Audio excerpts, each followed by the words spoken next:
My dad worked at a beachside bar and grill when I was little. In addition to being a chef, he ran and DJ'd the bike and car shows for the restaurant. The car shows were usually on Wednesdays and the bike nights were on Friday. A small detail, but important to the story. The car shows were always on a school night, so I was rarely allowed to go, but my father would often bring me to the bike nights. By all accounts, I was an adorable and pretty mellow kid, and the bikers absolutely loved me. And yes, I guess you might say that this was no environment for a little girl, but I learned a lot about loyalty and friendship from being around bikers. My dad told me that some of them would call into the restaurant just to ask if I would be there that week, and they'd often bring me stuffed animals and candy.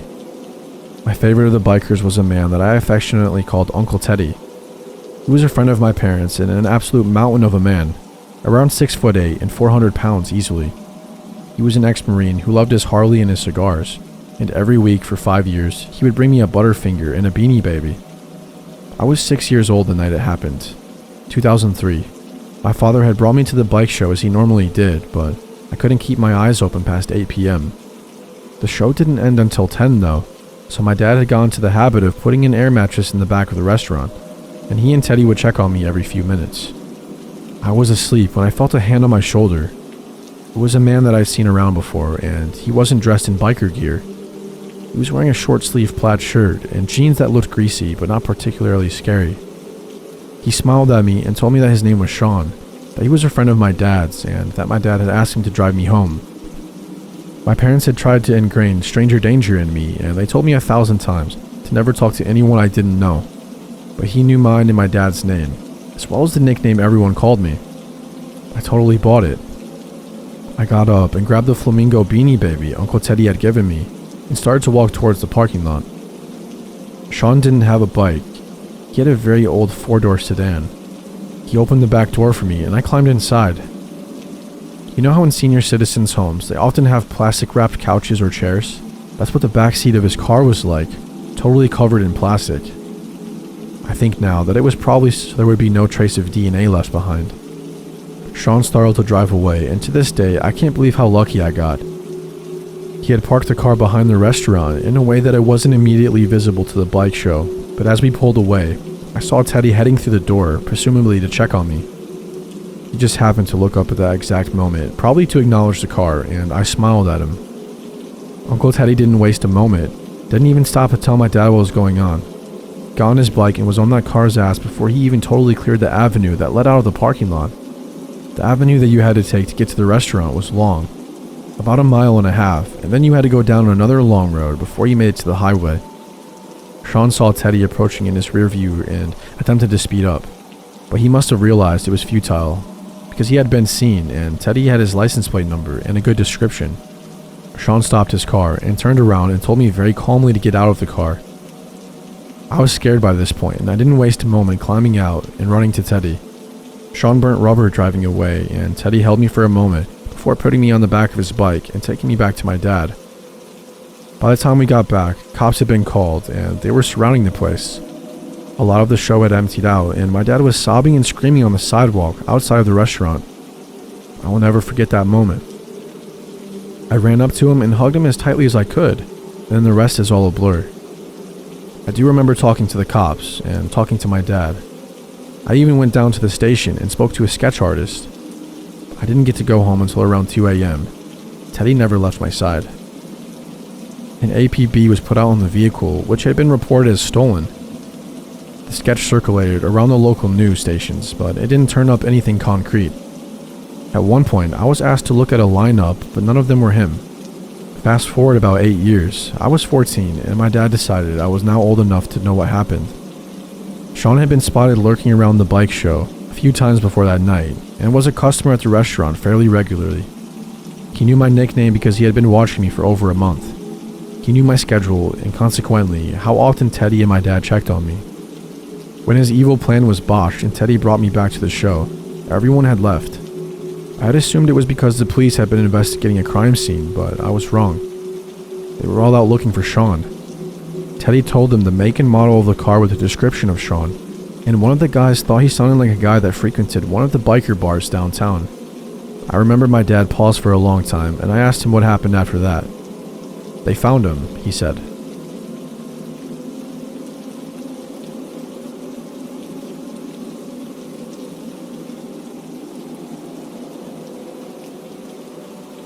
In the summer of 2016, my boyfriend was away for 2 months in the Middle East on a trip, and I was missing him a lot. So my friend Nadine invited me out dancing. I'm not a big club person, but I agreed and was looking forward to spending some time with her. The clubbing itself was fun. We stayed right until closing, and nothing out of the ordinary happened. After the club closed, the common thing is to stand outside and hang out for a little bit.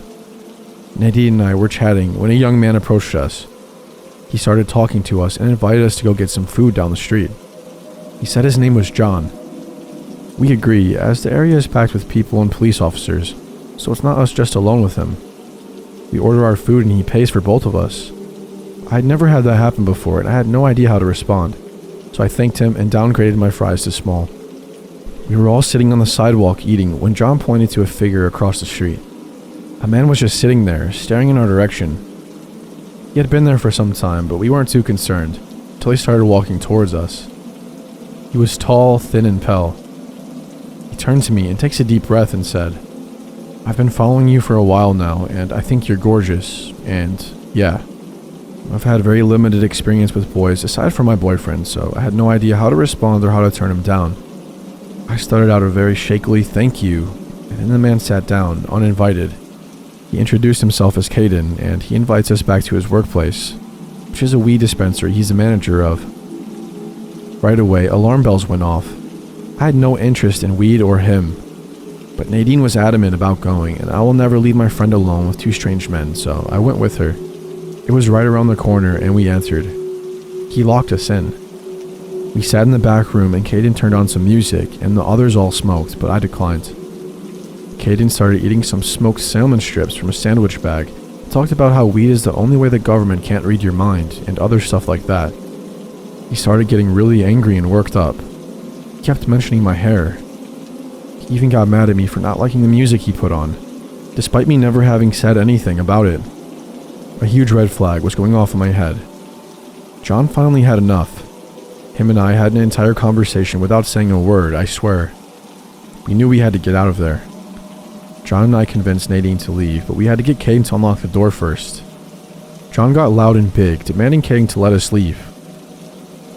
We practically sprinted out, and John paid for my taxi home, and made sure I got home safely, and I thought this was the end. A few months later, a series of sexual assaults occurred on the train tracks by my house. I was scared.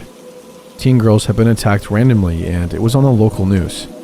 He had been especially transfixed with her underwear during the attacks. Eventually, the police had a suspect and released his photo, which my dad asked me to look at, in case I saw him around town. My blood went cold. It was Caden. He was known to police, and they advised the public not to approach him, as he had a history of violence. He ran, and they had a wanted person alert on the news and played videos from his YouTube channel of him shirtless smoking weed. It was all kind of absurd. They eventually found him a week later, trying to cross the border to another state. He got convicted of sexual assault against a minor and went to prison, but only for a year. Apparently he's out now, and I have no idea where he is.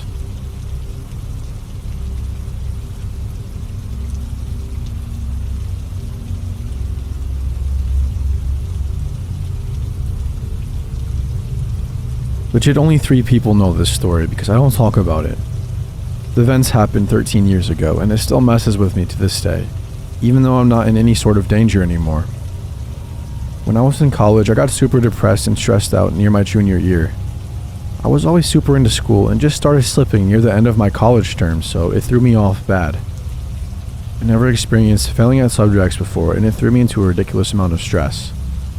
I graduated and figured everything would go away with that, but I found myself still feeling very mentally foggy. My sister knew how bad off I was from the last few years of school, so she hatched a plan to surprise me. I always wanted to go to Miami growing up. I know how lame that sounds, but being a girl who grew up in the Midwest and even went to college there, it was always super exciting looking to me. Up to this point, I traveled but never went anywhere as lively or big as Miami always seemed. My sister planned a 5-night vacation with me as a way to get me out of this mental fog and to also celebrate in our own way, me graduating college. I was very excited. The few months passed and it was time for the trip.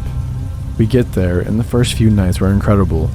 We hit up the restaurants I had on my little list of places to try and spent so many hours by the ocean. I was never a big party girl. Up to this point in my life, I had been drunk maybe twice. My sister was the opposite, who was at every party that happened in our hometown. She got bored of going back to the room so early every night and convinced me to go to a nightclub with her for the first time. I fought it for a little bit, but let my guard down because I was feeling great for the first time in a long time, and I was ready to try new things. It was a Saturday night downtown in the middle of summer. We get to this nightclub, and the line is legit wrapped around the building. It was massive. We waited in line for what felt like forever, and were let in finally. I walked in the door and felt like I got shot because of the loudness. My sister dragged me to the bar and ordered some shots of some drink with a funny name. Again, I decided to just let my guard down and try new things. As more shots went down, I decided that would be the theme of the night. Trying new stuff out.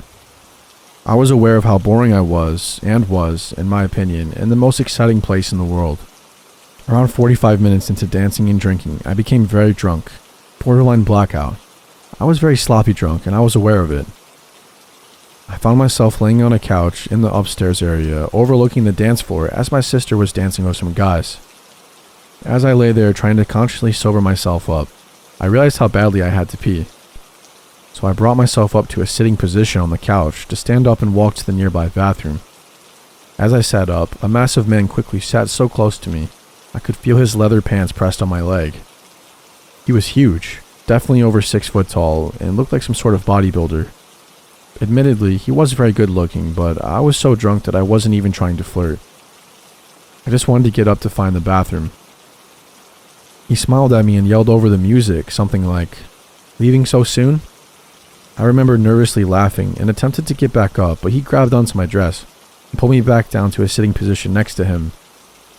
His smile went away and he said in a very deep tone, "I don't remember telling you that you were allowed to leave." Even though I was very drunk leading up to this, I felt like I sobered up within seconds. I had never had anything like this happen before. But I wasn't just going to allow this guy, no matter how much bigger than me he is, do that to me. I attempted to stand up again, and he did the exact same thing, but much more aggressive. I thought it was insanely rude, but I wasn't afraid because of how many people were around me. He tapped my heels with his big yellow leather boots and said, "I couldn't help but notice how sexy your feet are." My fight or flight kicked in. I slapped him in the face and stood up to walk away. I was very uncomfortable, but I still wasn't afraid just because the amount of people were around. As I was walking away, I heard him laughing and he yelled to me, "I'm trying to decide if I want to keep your feet after I cut the rest of your body up into little pieces." I still hear that in my mind play out clear as day. I walked away very quickly as I attempted to search for my sister on the dance floor from above. I couldn't find her, so I decided to take my phone out to text her to just see if I had missed a call from her. I was out of eyeshot from this dude and cut away into the bathroom so I could call her back. It was still pretty loud in there, but it wasn't loud enough to where she couldn't hear me on the phone. I went into a stall and called her back. As I was in the stall, I heard the bathroom door open and someone went into the one directly next to me. I was waiting for her to pick up when I looked down underneath the stall and saw the same guy's very distinct yellow leather boots. He was just standing there. I felt like I was about to die. I knew he knew I was in there. I held my breath and hung up the phone, just staring at his shoes, not moving a single bit from when he shut the door. I heard the main bathroom door open again and I immediately ran out the stall, out the door, and straight to outside the club, without slowing down once. I was terrified. It just so happens my sister was close to where I came out, trying to call me to ask if I was ready to leave. I told her that we needed to get back as soon as possible. We got back to the room safely, and I told her everything that happened. She told me I should call the police, but I was just ready to drop it. We changed our flight, and the next night flew back home. I searched for a few years pretty actively online for arrests in the area to see if he would ever come up. He never did. After a few years, I moved on mentally and got over it for the most part. It's hands down the scariest moment of my life. I don't know who this guy was and if he was just saying things to scare me or if he was serious. But I never want to see him again.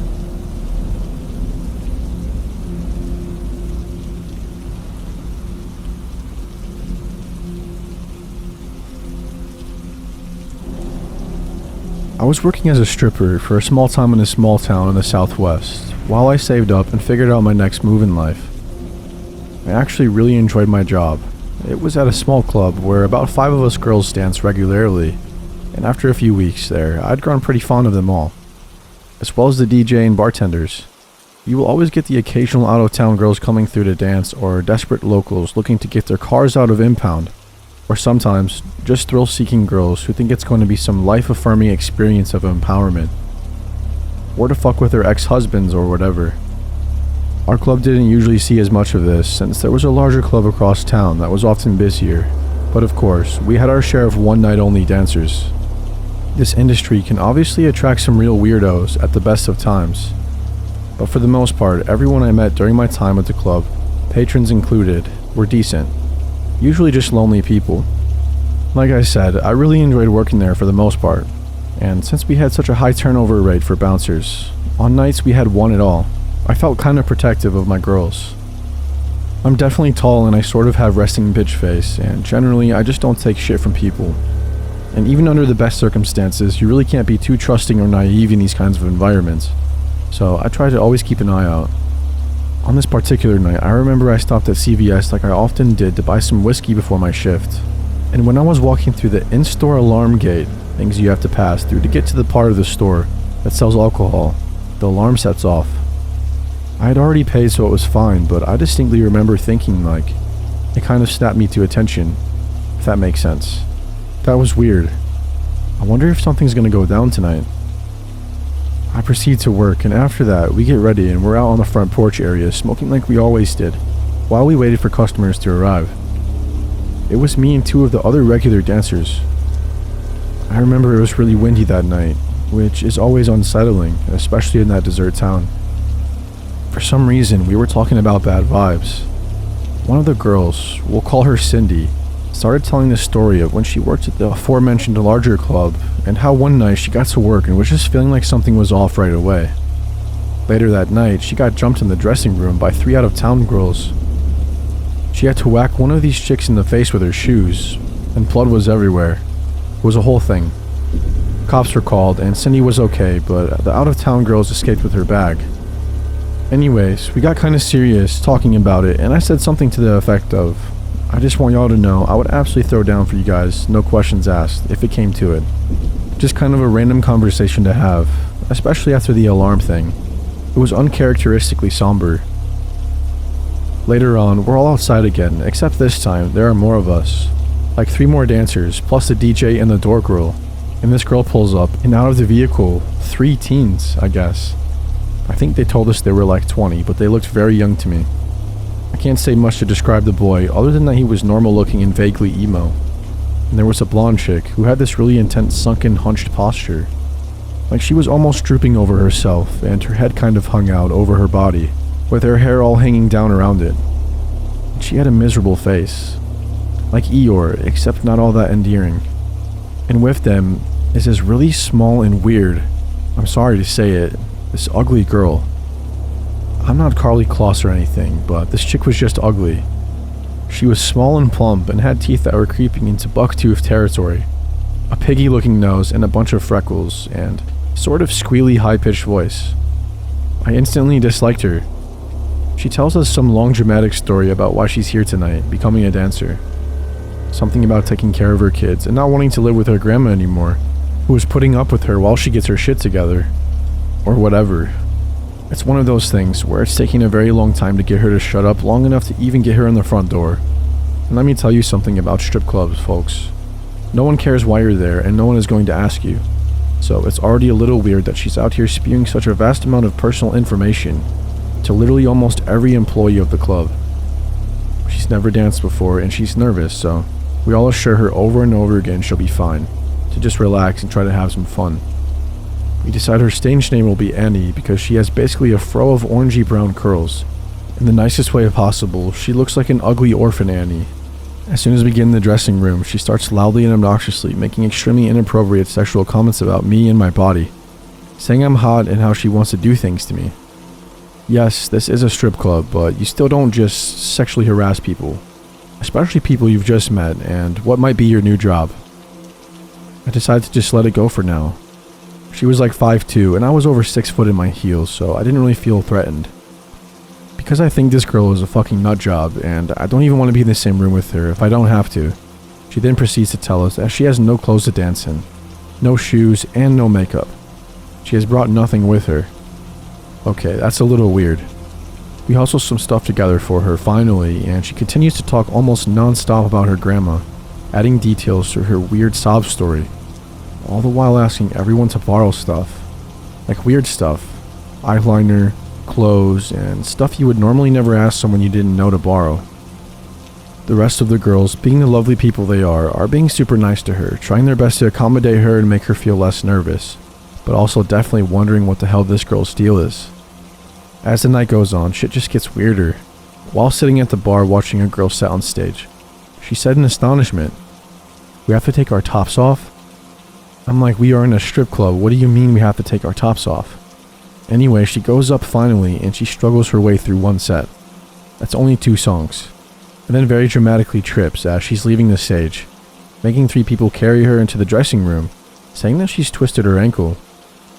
We sit her down in her chair, examine the ankle. Nothing. She is literally fine, and very obviously to me anyway, lying. The door girl wraps it up with some makeshift bandage.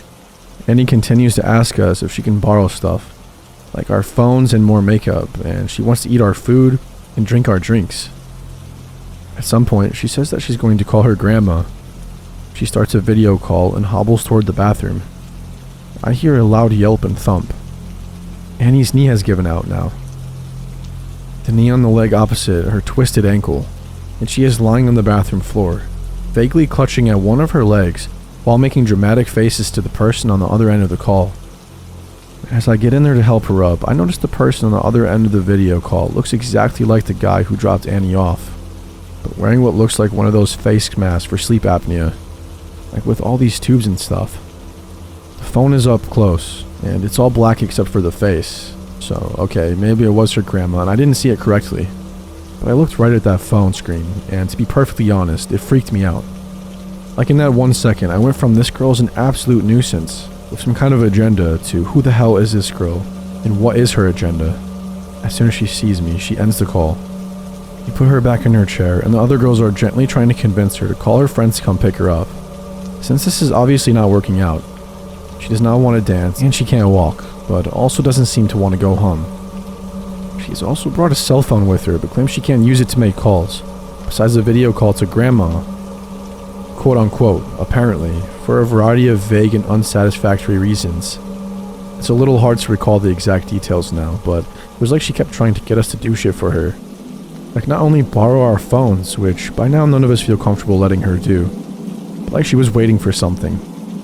It's hard for me to explain, but she just went over the top asking us for stuff while making every weird excuse she could not to leave. If she'd been just some nervous girl who changed her mind about stripping, but wanted to save face, which again is ridiculous because no one cares, by claiming she was injured, then why wouldn't she leave? We knew her friends were on call to come get her because they had literally told us that themselves when they left, so it just did not add up. And on top of all of this, she isn't wearing any pants.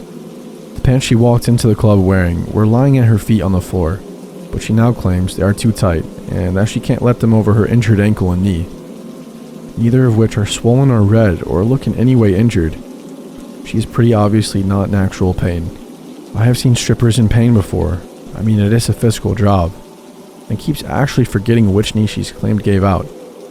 She refuses over and over to put her pants back on, and she wants to borrow a pair of mine. No one obviously wants to give this girl her pants. The door girl and the rest of the dancers are completely flustered. Nobody knows what to do now. There is just the weirdest vibe emanating from this ugly ass little pantless Annie demon, and she refuses to leave our dressing room or the club, and nobody can figure out what the hell she wants or how to get her out of here.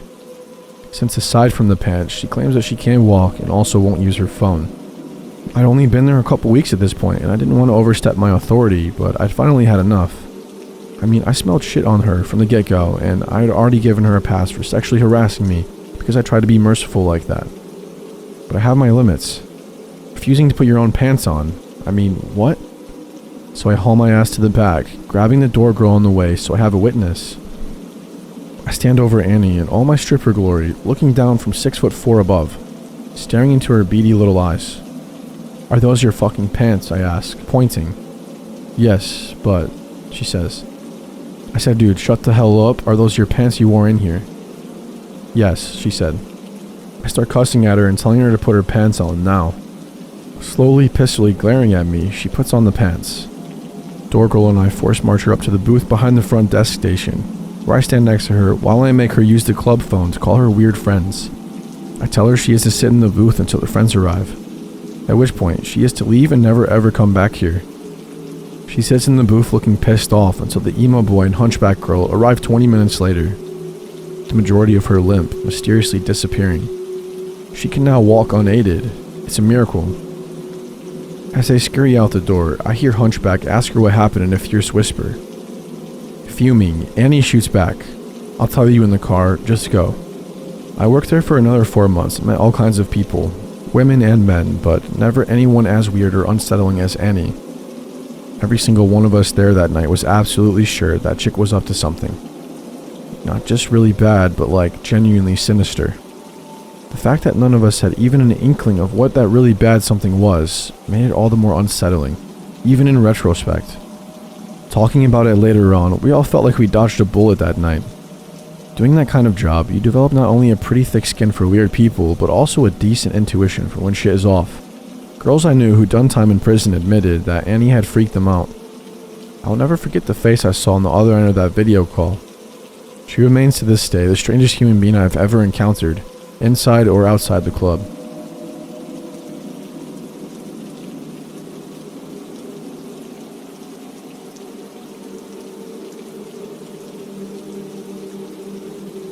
Late last year, I had my 21st birthday. Along with celebrating with my friends, my boyfriend's mom wanted to take me out as well. So his mom went ahead and reserved a table at a bar in downtown for Saturday night. Saturday night comes and there's major traffic, but it's always packed in downtown on the weekends, so this is expected. His mom and I park in a toll parking lot, and we have to walk about 5 blocks to the bar, where we are going to meet my boyfriend and everyone else. So we start walking and arrive at a crosswalk we have to wait at. There's maybe 8 other people standing at this crosswalk with us. I'm just patiently standing there, minding my own business, when suddenly, I notice this girl standing next to me. She startled me, to be honest. 1, because of how she seemed to appear out of thin air, and 2, because of how close she was standing next to me. It almost felt as if she was trying to huddle into me. Like, you know, when a little kid is shy and will try to hide behind his or her parent. Yeah, that's exactly how she was, except she was just leaning into me and she had her shoulders hunched over. Her hair was black and long, at least down to her waist. She had on a long striped dress that went down to her ankles, a leather jacket and sandals. She looked to be around my age, but she had dark tan skin and black eyes. Her attire was normal, but she didn't act normal. She was being really weird and kept plugging her nose, as if she was smelling something bad. And she kept skittishly looking around, as if she expected something to pop out and grab her. To be honest, she was acting like a scared animal, but her demeanor was cold. Her eyes felt like they were dead and empty, and her face held no emotion. So not liking how close she got to me, I took a few steps to the side, and guess what? She stepped towards me and got as close as she was the first time. I sort of thought that was weird, but gave the situation the benefit of the doubt. Plus the crosswalk light turned green right after she came close to me, so I figured I didn't have to deal with her because we would walk our separate ways, right? She walked across the street and first few blocks with me, staying the same closeness she was at. No matter where I moved to, no matter how many times she almost got lost in the crowd of people, she would scurry up right next to me again. All the while plugging her nose and looking around everywhere. She made me feel weird. My boyfriend's mom at this point confronted the girl saying, "Hey, do you need anything? Are you okay, or what?" To which the girl responded, "It's not safe." After she said that, she slowly lifted her head, cocked her head slightly, and looked me dead in the eyes. Her mouth quivered. My boyfriend's mom and I just looked at each other like, what the fuck? At that point, I just wanted to get away from this weirdo. It was bad enough that she wouldn't stop invading my space and following me, but now she's saying this weird ass shit while looking at me. My boyfriend's mom pulls me over to her and whispers to me in my ear, "Walk faster and don't look at her. I don't want to see if she's following us." So that's exactly what I do. And guess what? She still follows us all the way to the bar. Despite my boyfriend's mom telling her to, "Please stop getting so close to us," she responded with, "I just want to stay with you guys." Despite taking unnecessary turns to see if she would turn to follow us, she would. I was freaking out internally all the way there. We finally get to the bar and whip out our IDs as quickly as we can so we can get inside and away from the freak following us. You guys, she followed us inside and sat at our table, but she sits at the furthest side of the table. These are real pictures, by the way. And she starts to scoot herself over, but she only moves over when we look away. You turn your head and boom, she's managed to hop one seat closer to you, and she's just staring the whole time with this blank expression on her face. My boyfriend's mom has had it at this point and gets up to tell the bodyguard to make the girl leave. The bodyguard comes and tells the girl that she has to go, and she actually starts to argue with him. I didn't catch the whole conversation over the loud music, but I caught the girl asking him why she had to leave and saying that she can sit anywhere she wanted to. She began to get really aggressive once he told her that this seat was reserved for us and our group that she was not a part of. Of course she got all fussy and looked at me with malice before she got up and stormed out, but she didn't leave right away. She stood outside looking in at me through the open patio at the front of the bar. She wasn't moving and seemed to care less about the hustle and bustle of the people around her. She stood there for about 15 minutes before finally leaving to God knows where. There was just this really bad and dark feeling that I got from her. She made me really nervous for some reason, and she just felt wrong. I mean, she was probably someone just cracked out on drugs, but it was still super creepy, and I hope I never see her again.